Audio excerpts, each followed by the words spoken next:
Pak Janto dan istrinya, Bu Sutih, dulunya adalah pasangan suami istri yang hidup sederhana di desa kecil yang dikelilingi hutan lebat. Mereka memiliki warung sate yang sepi pembeli. Pendapatan mereka pas-pasan, bahkan seringkali tidak cukup untuk membeli beras. Suatu malam, dalam keputusasaan, Pak Janto duduk sendirian di depan warungnya. Ia menatap langit, berpikir bagaimana caranya agar hidupnya berubah. Saat itulah seorang pria tua yang tak dikenalnya datang menghampiri. "Kalau mau warungmu ramai, aku punya jalan," kata pria itu dengan suara parau. Pak Janto menatapnya curiga. "Apa maksudmu, Mbah?"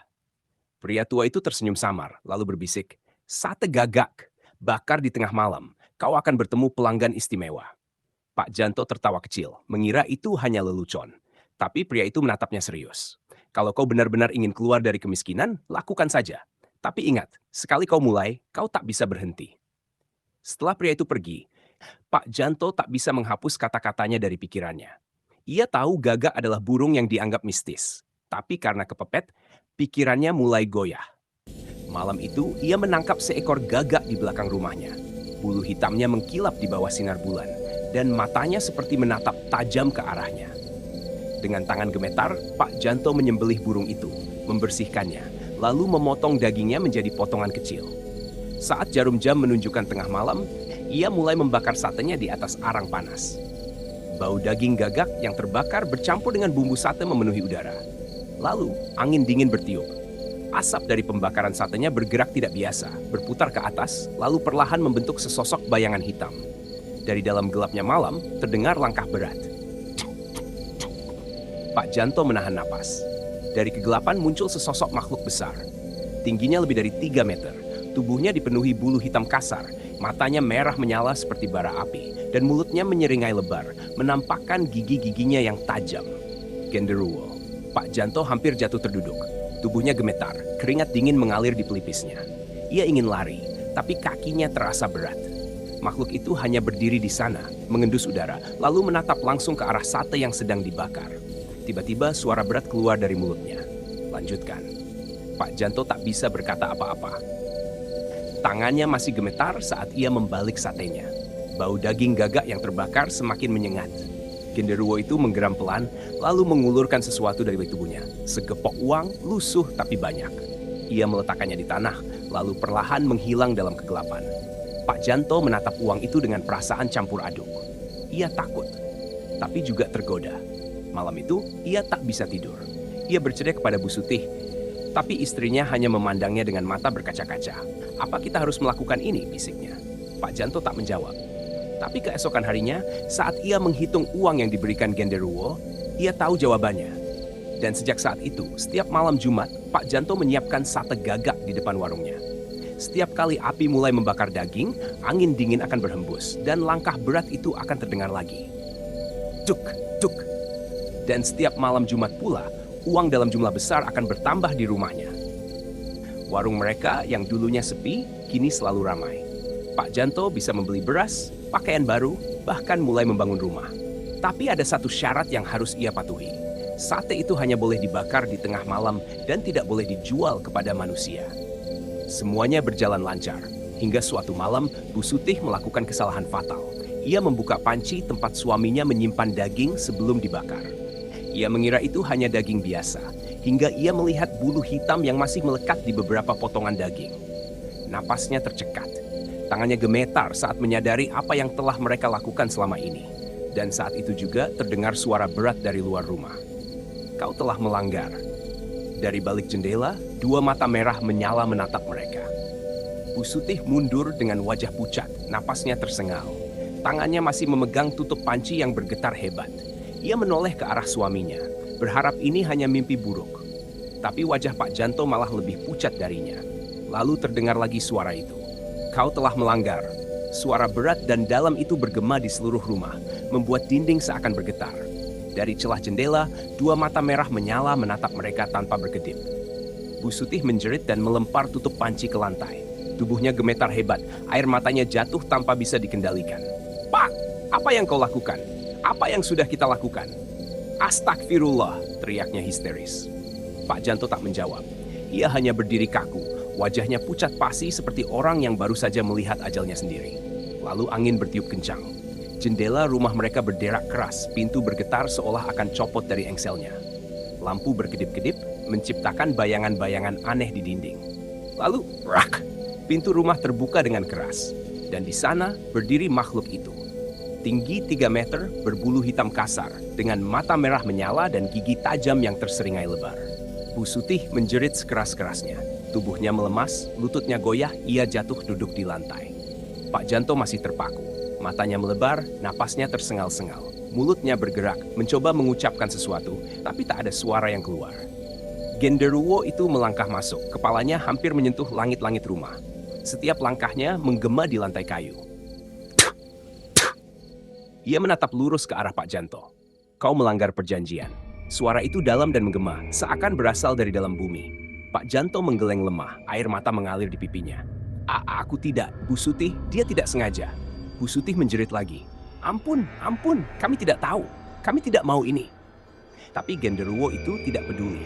Ia mengangkat tangannya yang besar dengan kuku-kuku hitam panjang, lalu menunjuk ke arah Bu Sutih. Daging harus dibayar dengan daging. Tiba-tiba, tubuh Bu Sutih terangkat sendiri ke udara. Lehernya seperti dicekik oleh kekuatan tak terlihat. Kakinya menendang-nendang liar, wajahnya memerah, matanya melotot ketakutan. Pak, tolong, jangan biarkan aku mati! Jeritnya sekuat tenaga. Pak Janto panik, tubuhnya lemas, tapi ia nekat berlari dan mencoba menarik istrinya dari cengkeraman tak kasat mata itu. Jangan! Ambil aku saja! Jangan dia! Pak Janto menangis histeris, menarik tangan istrinya yang mulai dingin. Tapi Genderuwo itu hanya menyeringai.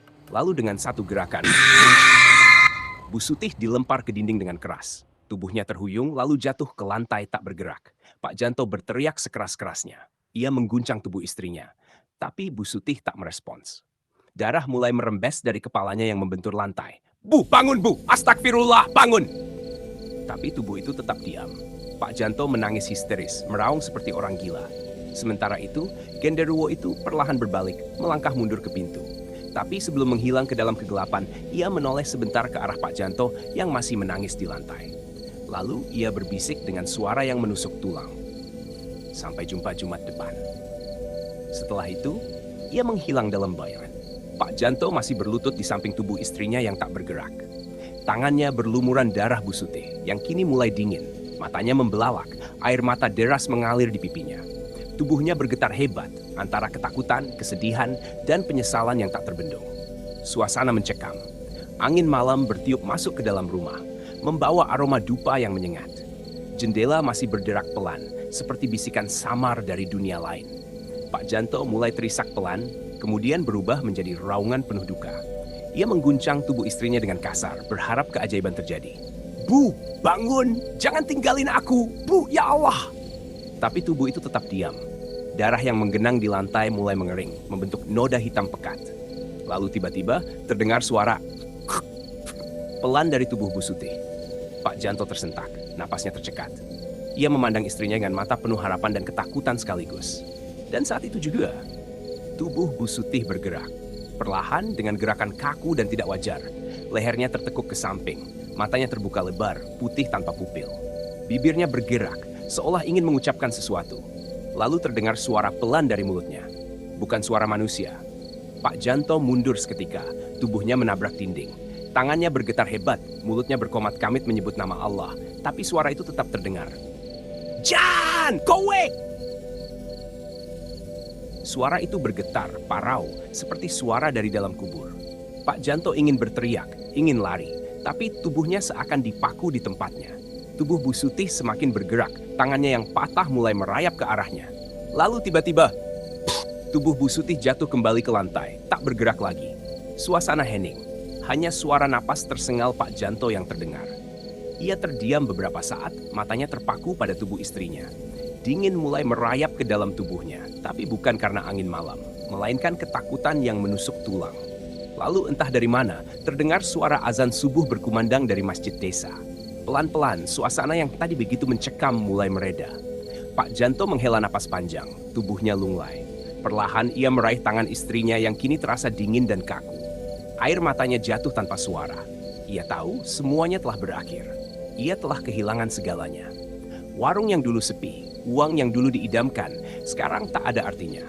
Yang tersisa hanyalah tubuh kaku istrinya dan perasaan bersalah yang akan menghantuinya seumur hidup. Dengan tangan gemetar, ia menutup mata Bu Sutih yang masih terbuka.